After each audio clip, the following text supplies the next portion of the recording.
No primeiro livro de Samuel, mas essa você hoje vai dar novamente no primeiro livro de Samuel, capítulo 1. Essa passagem aqui, então, como podemos abençoar tanto de Deus, palavra. Enquanto vocês estão procurando aí, Gilson e a Lívia aqui foram de viagem.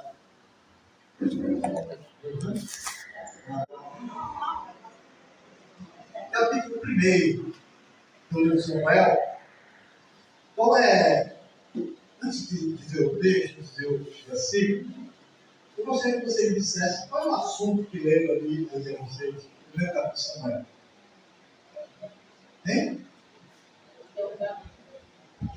Samuel, capítulo 1, lembra o quê? Qual é o assunto? É sobre Ana, não é? E antes de entrar no estudo, deixa eu fazer uma pergunta para vocês. Essa pergunta vai para todos nós. O que te irrita? O que te incomoda? Que às vezes faz você se esmorecer nós. O que acontece que faz você esfriar um pouco o ritmo da sua fé? Veja, isso acontece com a gente, não é? Às vezes é decepção, né? Hã? Às vezes a gente passa uma decepção, às vezes tem pessoas dentro da nossa casa, a gente lembra logo, meu Deus, a gente ora tanto e não vê um resultado, a gente fica assim meio triste, meio murcho, né? Isso E acontece. vê só patada, só que nem gema no chute, né? Aí a gente se endurece muitas vezes. Acontece. Em todo mundo, na verdade não é. É esse momento. O estresse que cada dia aparece. Mas a gente não existe. Não entendi não, Lúcio. Estresse. Cansaço.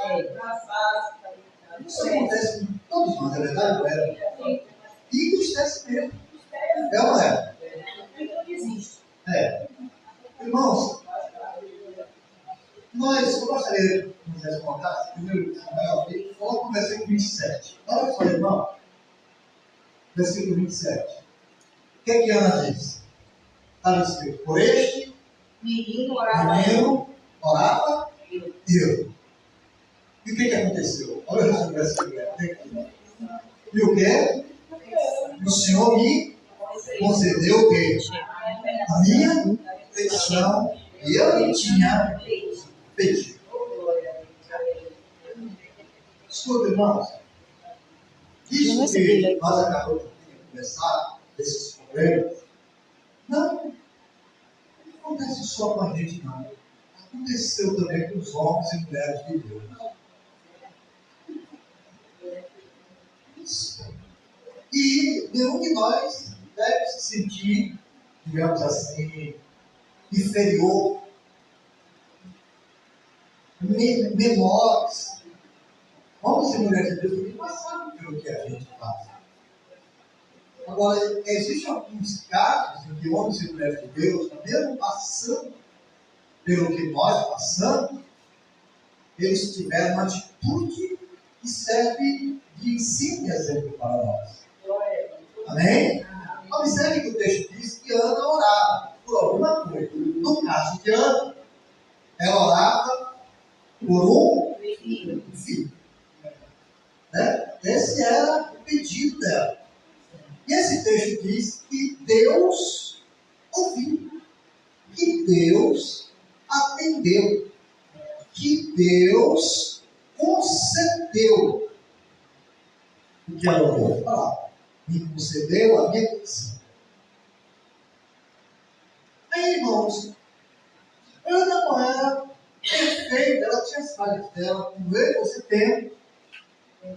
Mas aí uma pergunta que serve para cada um de nós: o que houve? Por que Deus atendeu uma oração de Ana, sendo que Ana não era uma mulher perfeita? Assim como nós. Eu não quero aqui, de uma forma bem simples, eu não quero demorar não, para ter o pedido aqui, vai ter um ensaio, entendeu? Mas tem uma coisa, irmãos. Quando você busca Deus em oração e você sofre a língua de alguém que percebe, fala mal, critica, não lhe atende, acontece isso que vocês falaram. Mas isso entristece. Mas temos que lutar contra isso, temos que nos libertar desse espírito que tenta apagar nossa fidelidade na oração. É um espírito maligno. Olha o que diz no versículo 6 e 7. Pode no versículo 9. Versículo 6. A sua casa. E a sua competidora excessivamente a irritava. Então acontecia algo que aquela mulher falava com a intenção de deixar a Ana fora de si, ficar brava, valente, para a embravecer. Isto é, uma pessoa raiva, aí que encontrou, fala que não é. Observe que Ana sofria isso. Alguém estava provocando ela. Portanto, o Senhor tinha cerrado o amado. Então, tinha aquela pessoa, olha, Deus ainda não nos deu esse privilégio de filho. Aí uma outra ficava zombando dela. Mas como você e eu já lemos várias vezes no passado, em nenhum momento não tem um versículo sequer dizendo que Ana dedicou tempo para discutir com essa mulher que era um espírito maligno, uma mulher que era usada pelo demônio, com esse propósito ali, excessivamente a irritava. Observe aí o superlativo de intensidade. Por exemplo, se dissesse assim, a sua competidora a irritava. Mas antes disso aqui tem excessivamente. Observe que é um espírito maligno. Excesso de irritar já é ruim. Irritar com excesso é pior ainda. Irritar excessivamente, aí a gente não sabe mais como calcular. Não só irritava com excesso, mas irritava excessivamente. Como objetivo, o diabo, o demônio, tinha um objetivo: é de fazer Ana parar de orar, de crer. Então, o Espírito estava fazendo alguma coisa para desviar esse propósito. É uma coisa terrível. Você precisamos de libertação, de discernimento disso aí. Que às vezes é uma pessoa que fica hoje, amanhã, e repete, te ataca, diz coisa que lhe fere, é um parente, é um filho, é uma filha, é até mesmo na igreja, acontece aquele momento de intriga e tal, e gira uma coisa, e você quer orar, de repente aquilo ali quer lhe sufocar, lhe irritar. E essa irritação vai deixar você explodir. Como diz ali, para irritar, para embravecer. Olha como o diabo é sujo, sagaz. Mas Deus atendeu a oração de Ana. Aqui vem uma lição.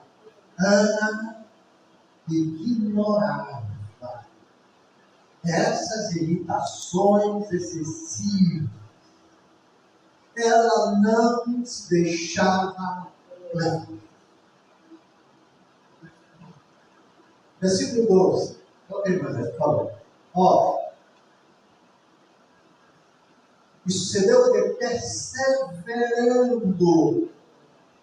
perseverando ela em orar. Ana não era uma pessoa que orava somente quando tudo estava bem. Mesmo sendo provocada, mesmo ainda sem ter a bênção realizada, a palavra de Deus diz que ela persistia regularmente. Ela era perseverante em orar. Vamos perseverar em orar é um desafio. Porque se há uma coisa que o diabo não gosta, é de crente que ora. Crente que não ora, não vai para casa, não incomoda o diabo. Crente que não ora, não incomoda o diabo, nem o diabo tem que incomodar também. Sabia disso? Crente que não ora, o diabo tem Mas se o crente ora, a oração incomoda o reino das trevas. A oração move a mão de Deus. E a mão de Deus, como se move, o inferno perde. Então anda. Quero orar. Não tinha nenhum sinal ainda da bênção, nenhum milagre. Muito pelo contrário, havia espíritos malignos tentando sufocar e pedir. Mas olha, ignorar o ataque do inimigo não significa que eu e você sejamos insensíveis. Mas a nossa sensibilidade tem que ser bem administrada. Não devemos deixar nossa sensibilidade aflorar por causa das irritações e provocações do inimigo. Mas podemos deixar nossa sensibilidade se quebrar na presença do Senhor. Quer ver? Olha o versículo 10. Olha aí, por favor. Ela, pois, com amargura de alma, orou ao Senhor e chorou abundantemente. Ana tinha um coração quebrantado. Ela estava triste, porque ela queria algo que, humanamente falando, era impossível. Isso me dava muita amargura. Mas ela se quebrantava na presença do Senhor. E Deus, aquela oração dela, ela perdia tempo discutindo com quem provocava, com quem falava. Ela permaneceu perseverante na oração. Né? Ela continuou, apesar dos pesares. Apesar de não ter nenhum sinal, nenhuma revelação de anjo, apesar de não ter nada. Muito pelo contrário, apesar de, além de não ter nenhum sinal de milagre, havia a perseguição do inferno, ela perseverou. Isso que Deus. Mas tem mais. No versículo 11, diz assim: e voltou no voto. Aí é que está uma atitude de fé. Ela não recebeu nenhum profeta, eis que assim diz o Senhor, daqui a um mês tu terás um filho. Deus falou isso para Abraão, mas você vai ter um filho. Deus falou isso para outro, daqui a um ano você vai ter um filho. Deus falou isso para Zacarias, para a relação com sua esposa Isabel. O anjo falou, ó, daqui a um tempo, daqui a um ano, você vai dar um filho. Não teve, mas ela não teve nada, não teve anjo, não teve nada dizendo. Mesmo sem ter nenhum privilégio desse, voltou um voto, dizendo: Senhor, diz Ezequiel, se benignamente atentados para a aflição da tua serva, e de mim te lembrar da tua serva, não te esquecer nada tua serva deves um filho varão, ao Senhor eu darei todos os dias da sua vida, e sobre sua cabeça não passará nada. Ana fez um voto de fé. De acordo com o pedido que ela estava fazendo. A necessidade dela era um filho, porque ela era estéril. Então o voto dela foi baseado no que ela queria. Por que Deus atendeu a oração dela? Porque Ana, mesmo sem nenhuma revelação, mesmo sem nenhum sonho, nada mesmo, nenhum profeta, nem anjo, pela fé ela fez o voto. Funciona.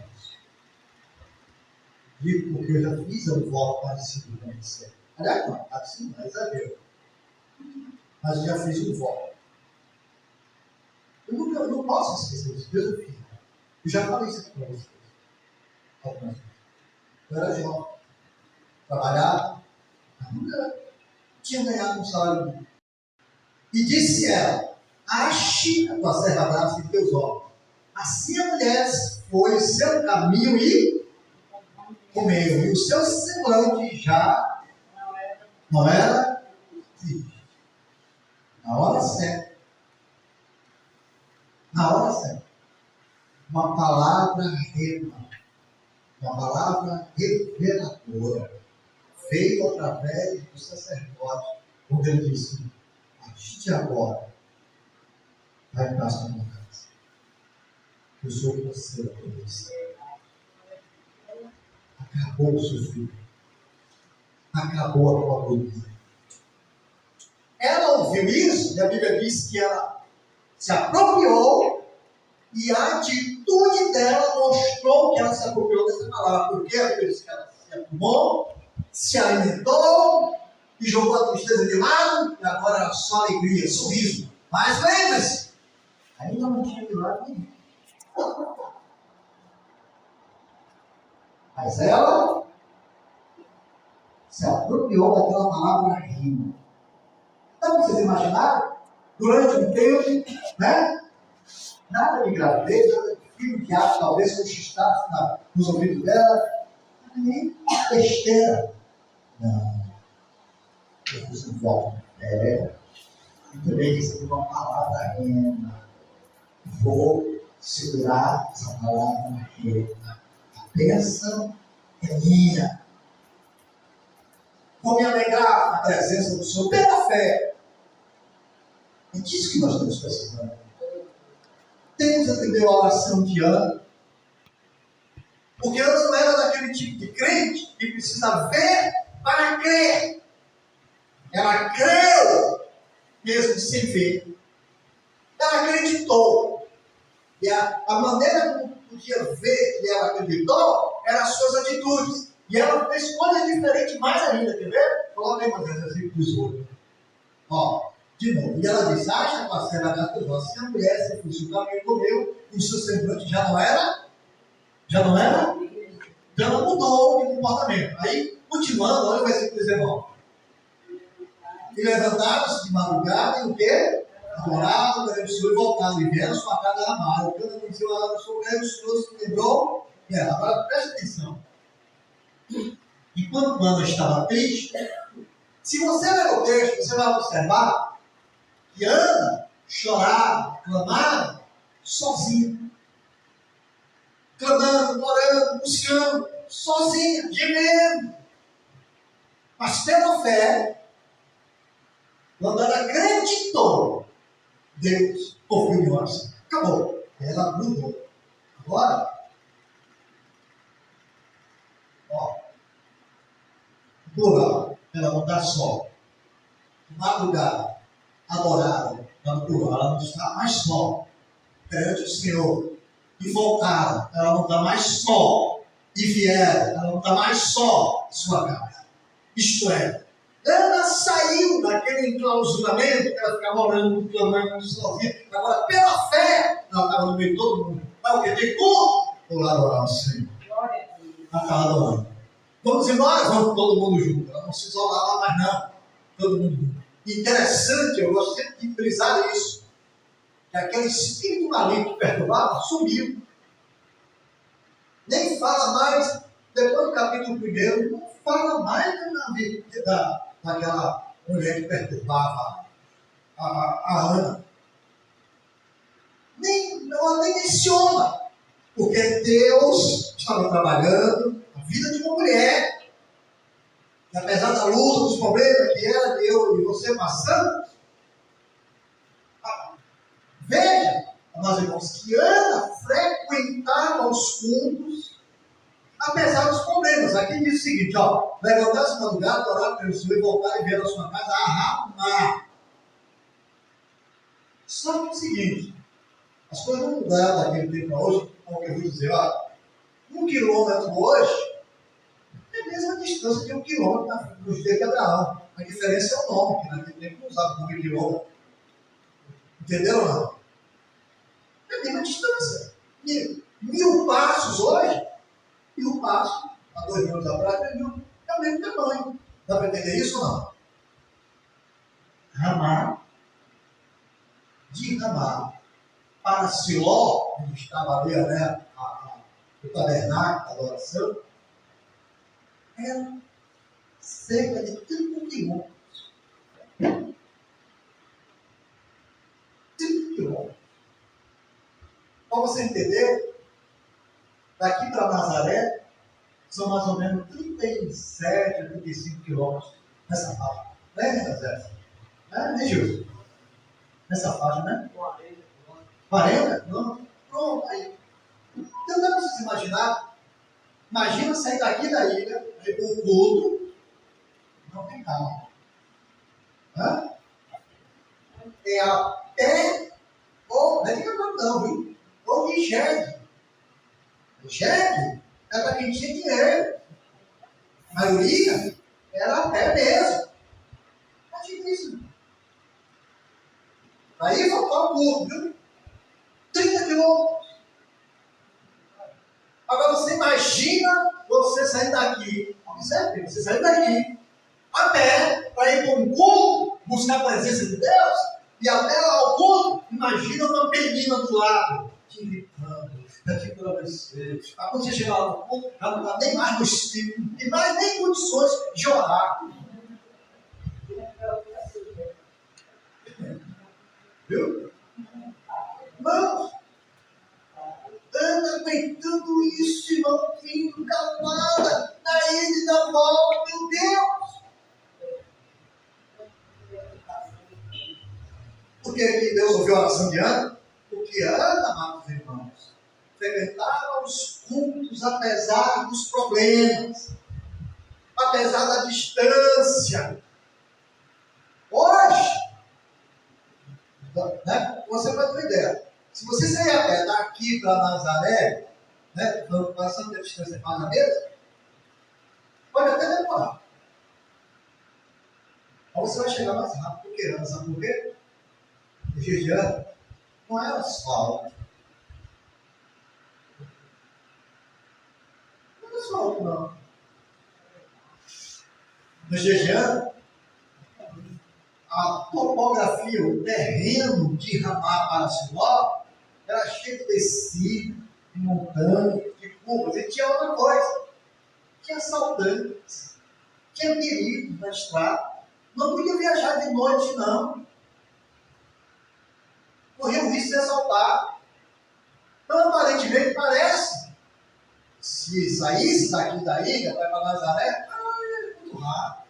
Você sabe o caminho, é muito melhor, mesmo a pé, por mais que demore. Mas naquele tempo, mulher, as outras famílias que tinham crianças, que não podiam andar muito tempo, soqueiros, tem que parar, descansar um pouco, beber água, almoçar e tomar banho. Só Deus sabe o que é isso. Então essa viagem de ida e volta variava muito de Ramá para Siló. Entre ida e vinda, às vezes era questão de 1 ou 2 dias, por causa da quantidade de crianças, de idosos, da capacidade da pessoa andar rápido ou não. Então isso variava muito, entre 1 e 2 dias. Ana não desistiu de orar. Essa atitude de Ana, Deus estava vendo. É uma atitude de fé, irmãos. Como é que uma pessoa continua indo para a igreja, indo para o culto, num sofrimento desse, sem nenhum sinal de milagre? Um cara de gente contando testemunho, e ela ali, e ela, como eu já falei aqui várias vezes, está de um cabelo de uma menina perturbando. Essa distância toda, debaixo de sol, fome. Aí hoje, meu Deus, como a gente precisa seguir o exemplo de ela. Não é? Buscar a presença de Deus nos piores momentos da vida dela, sabendo que Deus é o Deus das causas. Vocês completam? Das causas? Impossíveis. Deus atendeu a oração dela porque ela não caiu na armadilha das provocações do inimigo. Eu e você precisamos estar atento por isso, do início ao fim. Olha, quer ver o diabo parar de te perturbar? É só você parar de orar. Essa é a intenção dele. Para de orar. Para de buscar. Ele vai te deixar quietinho. Mas a Bíblia diz o contrário. Resistir o diabo. E ele vai embora. Sabe a intenção do inimigo? Mexer com tuas emoções para você sair do espírito e agir na carne. E quando o inimigo vem que você busca e ora, você incomoda no inferno. Você incomoda ele. Então ele vai querer mexer com tuas emoções. Tirar a tua alegria, tirar a tua satisfação. Como fez com ela? Ele quer tirar, você vai ficar triste. Não é tendência não vai ter não. Você não está adiantando nada. Está sendo em vão. É isso que ele quer que você pense. Você está tão distante dele por culto. O que você tem a ganhar no culto, Ana? Essa distância toda, esse sol todo. Menina, vê se deixa. Essa conversa do diabo na cabeça de uma pessoa. Foi um exemplo de foco. Perseverança. Ela focou, o foco dela foi em uma coisa. E essa, quando o crente foca algo diante de Deus, age pela fé, não tem que segurar simplesmente, irmãos. Ela focou ali, claro que tinha outras coisas, necessidade, mas ela tinha um foco, ela tinha um objetivo. Hoje era aquele foco, amanhã será esse foco, os dias anteriores era esse foco, os dias que virou será esse foco, o voto dela pediu desse foco, meu Deus! E o diabo tentando tirar ela do foco. Está vendo aí uma semana de oração baseada em libertação? Mas dentro do seu foco, dia receberá. Ana, diante das perseguições, das lutas que ela passou, ela em momento nenhum desviou-se do seu foco nas suas orações. Ela sempre foi clara, é objetiva. Senhor, meu problema é esse, eu sou estéril. É algo que os médicos não podem fazer nada, ninguém. Eu quero ter um filho. Eu vou ter filho, chorava, e desistia, ficava sempre com ele, aguentava a perturbação, mas ela tinha um foco claro e objetivo. Não abriu mão. De jeito nenhum. Amados irmãos, você quer saber o sabedoria, inteligência, quer saber o sabedoria e inteligência para ignorar as provocações do inimigo que querem te distrair. Se o inimigo está usando alguém para te provocar te distrair, é porque tua oração está tendo efeito. Glória a Deus, aleluia. Porque o diabo não se incomoda com quem não incomoda ele. Viu? Então, mas irmão, fique com Deus. Sobre o seu compromisso de orar mais. A Bíblia diz que Ana foi perseverante. Abre o seu coração, meu Deus, Senhor. Eu juro que você vai se perseverar, orar um pouco mais. Não estou me referindo a orar somente por dentro da igreja, não é? Seja um estilo de vida. Não se seja mais de oração. Deixe, como Ana, deixe que o Espírito Santo quebrante o seu coração na presença de Deus. Deixe que o Espírito Santo quebrante o seu coração.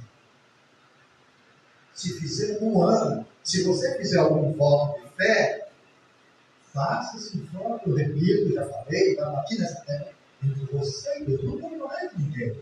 Não bote a culpa em ninguém.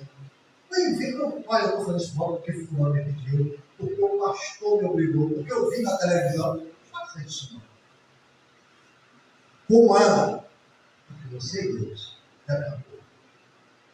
Só que não tem conversa, não tem opinião de ninguém, ninguém deve me entender aí. Não. Entre você e Deus. Agora, a mesma coisa que ela fez. Fez um voto de fé. Foi? Ela não fez? Sim. Mas quando recebeu a bênção, ela veio contar.